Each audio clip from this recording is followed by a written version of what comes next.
ធ្វើអ្វីដើម្បីបងខ្លាអូនចង់ដឹង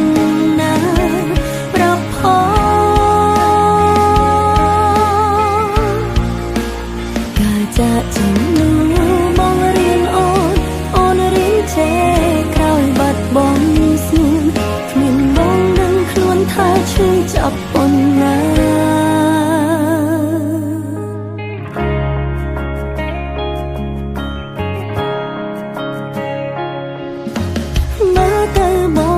គេរៀងរាយណាពេលខ្លះអូនពិតជាច្រណែនស្ទើរតែអារម្មណ៍នៅវង្វេងនឹងដល់បងតែម្នាក់ឯងទោះបីជានឹងបងមានគេគ្មានឱកាសកែប្រែរាល់អតីតកាលនៃឈឺឆ្អែលតែមិនអាចហាស្ដីទេត្រឹមឈរពីចម្ងាយសន្សំចិត្តខ្វល់ខ្វាយលួចបារម្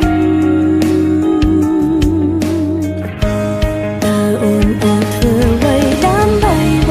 ងខ្លាចអូនចង់ដឹងណាប្រាប់ផង